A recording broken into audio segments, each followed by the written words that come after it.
noite, a paz do Senhor Jesus. Mais uma semana se inicia, mais uma semana de vitória para a glória do nosso Deus. E nesta noite eu já quero tributar honras e glórias ao nosso Deus, agradecer a Deus por tudo aquilo que Ele tem feito em nossas vidas, pela bondade, pelo amor, pelas benevolências de Deus. E nesta noite nós estamos aqui pelo canal Impacto da Oração. Que bom você estar aí, que bom você poder estar participando desse canal tão abençoado, que leva mensagens para muitas vidas. Se você puder ir lá no final da mensagem, no canal, e poder participar, fazer seus comentários. Você ainda que não se inscreveu, se inscreva no canal, envie para outras famílias, para outras pessoas, que certamente essa mensagem ela vai falar profundamente no coração de muitas vidas. E assim eu creio pelo poder da palavra, porque é a palavra que liberta, a palavra que transforma, a palavra que edifica as vidas, consola, conforta, fortalece. Muitas vezes nós estamos em busca de uma palavra, e quantas vezes o Senhor me dá palavras aqui para as vidas, e muitas das vezes as pessoas ficam gratas, satisfeitas, porque aquela palavra ali falou, e eu fico feliz de poder contribuir, de poder ajudar as vidas. E nesta noite eu queria trazer uma palavra para o teu coração, para que você possa meditar junto comigo. O tema da mensagem é o homem que se posicionou em meio à crise. Eu vou repetir esse tema para o teu coração. O homem que se posicionou em meio a uma crise. E hoje nós vamos falar no livro de Ruth, no capítulo 2. Muitas vezes as pessoas procuram o livro de Ruth e até demora a encontrar, mas deixa eu te dar aqui um norte para que tu possa encontrar aí na tua Bíblia. O livro de Ruth, ele fica depois de Juízes, aí vem o livro de Ruth. Você encontrar o livro de Juízes, em seguida já é o livro de Ruth. E nós vamos falar do capítulo 2. E a Bíblia vai dizer: e Noemi tinha um parente da parte do seu marido, um poderoso homem de riquezas da família de Elimeleque, e o seu nome era Boaz. E Ruth, a moabita, disse a Noemi: deixa-me ir agora até o campo para colher espigas de cereal após aquele em cujo olhar eu achei graça. E ela lhe disse: vai, minha filha. E ela foi e veio e colheu do campo após os ceifeiros. E aconteceu dela se encontrar em uma parte do campo pertencente a Boaz, que era da parentela de Elimeleque. E eis que Boaz veio de Belém e disse aos ceifeiros: o Senhor seja convosco. E eles responderam: o Senhor te abençoe. Então Boaz disse aos seus servos que estavam estabelecidos sobre os ceifeiros: de quem é esta donzela? E o servo que estava estabelecido sobre os ceifeiros respondeu e disse: ela é a donzela moabita que voltou com Noemi da terra de Moabe. Glória a Deus. Palavra que poderosa, né, irmãos? Uma palavra forte vindo da parte do nosso Deus a respeito de Ruth, de Boaz, de uma família, de uma provação, de um tempo de escassez, de um tempo de tribulação, de angústia, de dor, uma crise existencial. A crise, ela entrou pelas portas de Belém. A crise, ela veio para proporcionar-lhe muitas vidas, o desconforto, a dor, a tristeza, o medo, a angústia, as tribulações da vida, o desespero na alma, a dor, porque muitas das vezes quando a crise ela chega para espalhar, ela chega para trazer turbulências espirituais, físicas, financeiras, familiar. Em todas as áreas, a crise, ela vai sacudir, ela vai mexer, e ela mexe mesmo, mas tudo isso é ordenança de Deus, porque muitas das vezes nós estamos na nossa zona de conforto, estamos tudo bem, e muitas das vezes nós ficamos acomodados com muitas coisas. Por isso que o ciclo da nossa vida, ele vai e se repete de determinado em determinado tempo, as coisas voltam a existir do mesmo jeito, dando uma saculejada sobre as nossas vidas, seja ela no espiritual, no material, em todas as áreas das nossas vidas, para que nós possamos acordar ou dormir, porque muitas das vezes nós estamos como Jonas, dormindo no porão do barco, descansando, sem querer fazer nada, totalmente paralisado diante das circunstâncias. E quando o Senhor ele permite vir os ventos, as tempestades, as crises, a fome, a dor, é para que a gente possa despertar. E é para isso que a crise ela vai nos empurrando e ela vai nos posicionando para o rumo da vitória. E a Bíblia vai relatar, irmãos, que em Belém havia uma fome sobre a face da terra. E a fome, irmão, ela entrou pelas portas de Judá, naquela terra. Ela entrou por aquela situação em Belém de Judá. E ali aquele povo ali, eles começam a passar uma crise terrível de fome. E não é bom quando se fala de fome, não é bom, porque quem tem suas coisas começa a se desfazer. E quem não tem nada vai ficando só na misericórdia de Deus. Porque tem aquele que tem muito, tem aquele que tem pouco e tem aquele que praticamente não tem nada. E quando a fome ela chegou verdadeiramente para mexer com todos. E a Bíblia vai dizer que Elimeleque, ele tinha sua família, sua esposa, os seus filhos, e Noemi e Elimeleque e os seus 2 filhos. Aquele homem resolve se posicionar para sair daquela cidade de Belém para ir para a cidade de Moabe, porque ele entendia que Moabe não estava existindo aquela crise ou aquela dificuldade ou aquela fome que aquele povo já estava enfrentando. Então o que Elimeleque tinha, eu posso conjecturar nesta noite que ele já não tinha mais. Então o povo dali ficou desesperado. O povo que estava em Belém, o povo ficou desesperado. Por quê? Porque não tinha mais recurso, não tinha mais nada. Quem tinha seus gados, seus bichos, suas fazendas, tudo já estava tudo se desfazendo. E já não tinha mais recurso, já não tinha mais nada.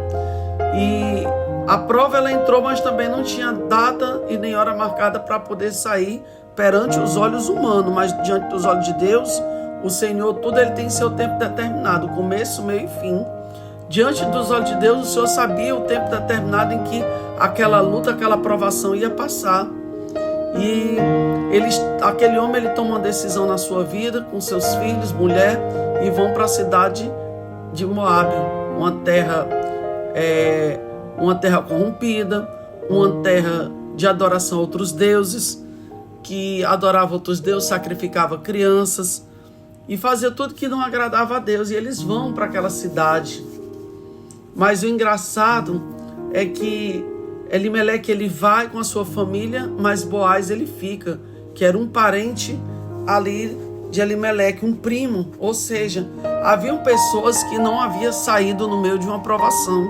Havia pessoas que se mantiveram dentro daquela cidade, da terra de Belém, o lugar do pão, que já não tinha mais pão. Faltava pão naquela cidade, faltava provisão naquela cidade. Era a terra do pão, mas havia secado, havia cessado, não tinha mais recurso de nada. E eles vão e chegam noutra cidade de Moabe, e ali ele acaba perdendo seus 2 filhos, seus filhos morrem. Depois Elimeleque também morre e fica aquelas 2 mulheres. Fica Noemi, Ruth, e também tinha sua outra nora também. E ficaram aquelas mulheres ali desprovidas, sofrendo, passando por tanto tempo. E posso conjecturar nesta noite que se era uma prova de 3 meses, a prova durou 10 anos. Foram 10 anos que eles passaram fora.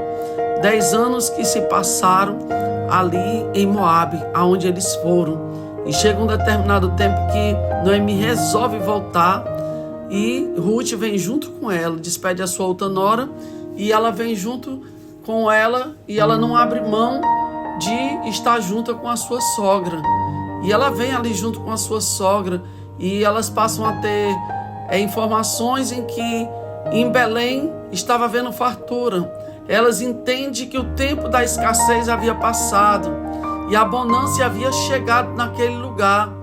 E quando elas chegam, elas vão entender que o lugar mais abençoado, mais próspero que tinha da cidade era aquele fazendeiro chamado Boaz, o primo de Elimeleque.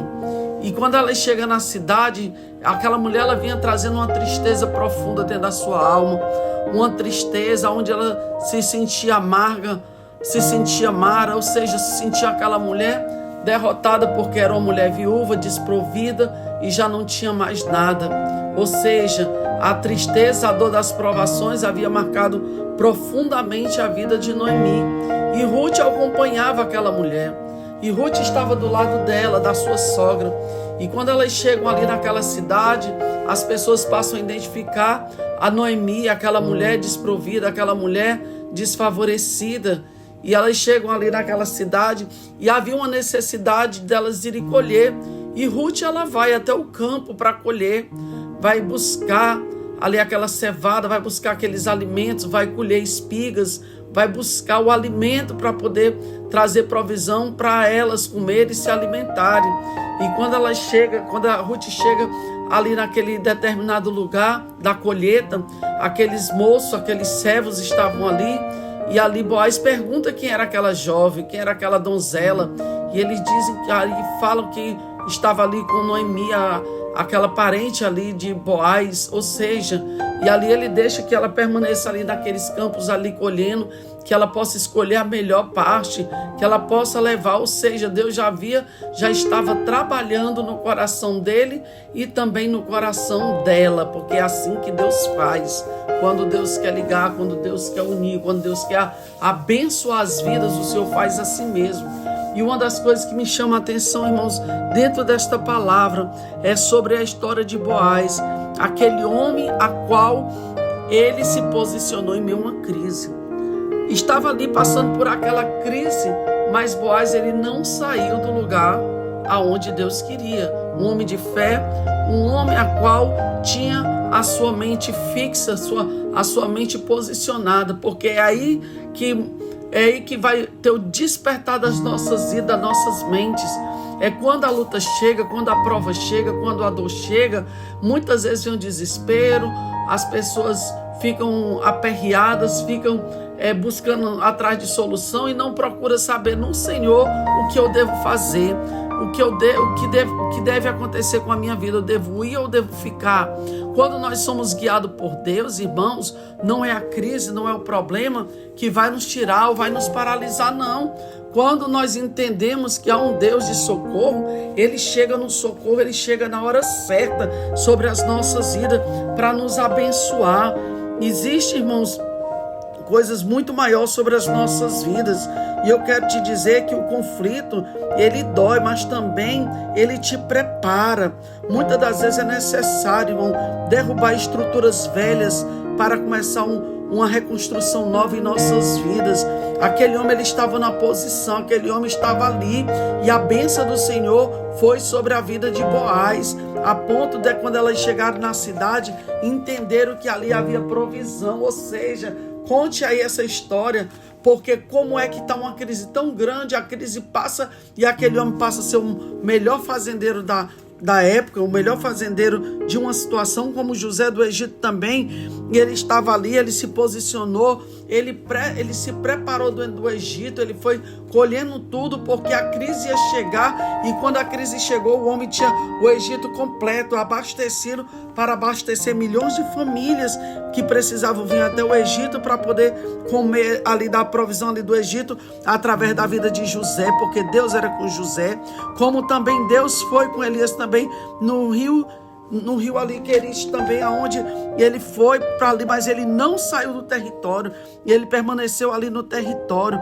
como Daniel também permaneceu no meio de uma crise espiritual, aonde havia um decreto de morte. Ele foi parar na cova dos leões, mas ele não saiu do posicionamento. 3 vezes ao dia estava ali Elias orando e buscando a presença de Deus. Irmãos, a crise, ela grita. A crise, ela grita, mas não é porque ela grita que a voz do grito ela vai querer te derrotar, não, porque tu tem que se agarrar nas promessas. É na promessa de Deus que tu tem que permanecer, no nome de Jesus Cristo. Se agarre na promessa, permaneça firme. A crise, irmãos, ela chega o seu ponto máximo, mas chega uma hora em que ela vai ter que parar. Por quê? Porque o Senhor, ele é poderoso. Ela vai ter vai chegar um ponto máximo da crise, mas depois ela vai ter que bater em retirada. Ela pode gritar, ela pode espernear, mas o Senhor, ele é poderoso na minha vida e na tua vida. A crise, ela passa, mas na crise ela traz um medo, ela traz muitas coisas, mas isso aqui é para o teu crescimento. Entenda, irmãos, que muitas vezes a pessoa tem medo da crise, medo da dificuldade. A crise, ela vai só te preparando para o caminho da tua vitória. A crise, ela vai te preparando para um rumo maior, para coisas grandes acontecer na tua vida, porque é necessário muitas vezes mexer com a nossa estrutura, mexer com as nossas vidas, para que a gente fique mais fortalecido no nome de Jesus Cristo. E eu quero te dizer que o Senhor é um Deus, que Ele é uma fonte inesgotável. Busca no Senhor. A crise, ela faz parte do nosso processo de fé, de coragem, de disciplina. E quando nós temos disciplina, fé e coragem, nós não vamos olhar para a crise, nós vamos olhar para o Senhor, que é o autor e consumador da nossa fé. É Ele que nos dá força, é Ele que nos dá ânimo todos os dias para a gente se levantar no meio da crise, da situação. O cenário pode ser o maior deplorável possível, mas a gente cria força. A nossa fé ela é totalmente ativa, a nossa fé ela é totalmente viva no Senhor. Não é a crise que vai nos desestruturar, não. A crise, ela vai nos imposicionar. Então entenda que a crise, ela não vem para te destruir, ela vem para te construir, ela vem para te levantar, ela vem para te dar ordenança, para tu despertar. É na crise que você pensa mais, é na crise que saem os melhores pensamentos, é da crise que saem grandes empresários, é na crise que saem doutores da lei, advogados, é na crise que você vai começar a pensar no seu futuro, porque muitas das vezes nós vivemos mais de procrastinar, muitas vezes nós vivemos com o nosso subconsciente mais paralisado, querendo um conforto, querendo viver aquela vida medíocre, mas é na hora que precisa dar uma sacolejada. Acorda, mulher, acorda, homem, desperta em nome de Jesus Cristo. Aí quando vem a provação, a luta, tu sabe quem está contigo, quem não está. Aquele que desistiu de ti, aquele que te abandonou, aquela que te abandonou, que virou as costas para ti, o Senhor faz a limpeza, sai toda sujeira, sai toda imundícia, e aí começa a vir tudo novo. A crise passa, a porta se abre, as coisas começam a se estabelecer na tua vida. Por quê? Porque o Senhor, Ele vai preparando outro rumo, outra história para a tua vida. Eu quero declarar que a resposta de Deus chegando para a minha vida e para a tua vida. Haverá tempo novo, coisas novas chegando, tempos novos chegando em nome de Jesus Cristo Nazareno. Glória.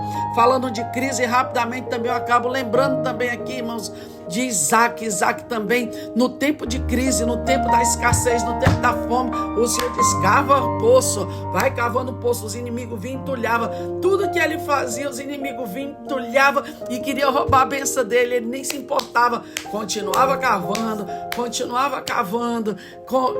e Deus era com ele, Deus abençoava ele, porque é assim que Deus faz. Quem não olha para a crise, meu filho, continua cavando, vai cavando que a água vai dando, os poços são cheios, a bênção é grande, porque os inimigos são assim, eles vão entulhando nossos poços e nós vamos cavando mais, vão entulhando e a gente vai cavando mais, porque nós somos uma fonte inesgotável em nome de Jesus Cristo. Então, irmão, vamos orar. Pai, em nome de Jesus Cristo, já queremos te louvar, meu Deus, por esta palavra tão rica, tão abençoada, Pai querido e santo. Vai despertando o teu povo, meu Pai, nesta noite, para que o teu povo possa dar fruto no meio das crises, porque é assim que o Senhor faz. O Senhor é um Deus verdadeiro e poderoso, que pode todas as coisas. Desperta teu povo que está em crise. A crise não vem para derrota, a crise ela vem para levantar, a crise ela vem para dar uma sacolejada espiritual nas nossas vidas. Toma teus filhos nas tuas mãos, querido Deus, e faz coisas grandes. Abençoa os teus filhos, ó Deus, e operando poderosamente. Abre os olhos do cego, abre os ouvidos do surdo, faz ele entender. faz ela entender, meu Pai, essas pessoas que caminham cegamente, Pai, que não tem discernimento, Senhor, entre o certo e o errado, começa a dar uma visão espiritual, Pai, para que elas possam entender, Senhor, para que elas se levante no meio dessa situação, mas se levante forte, com o coração forte na Tua presença, pensamentos fortes, uma fé inabalável, uma fé em Cristo Jesus, que essas pessoas comecem a confiar e a entender os propósitos e os planos e os desígnios do Senhor. Deus querido e santo, abençoa todo o Teu povo, Pai, que está comigo nesta noite. Dá uma semana de vitória, uma semana de vença, de livramento, Senhor, ser com cada um, e abençoa nossas vidas em nome do Pai, do Filho e do Espírito Santo de Deus. Amém e graças a Deus, e fiquem todos na paz do Senhor. Um forte abraço da pastora Núbia Santos, e vai lá e clica lá e deixa lá teus comentários para a glória do nosso Deus. Oh glória!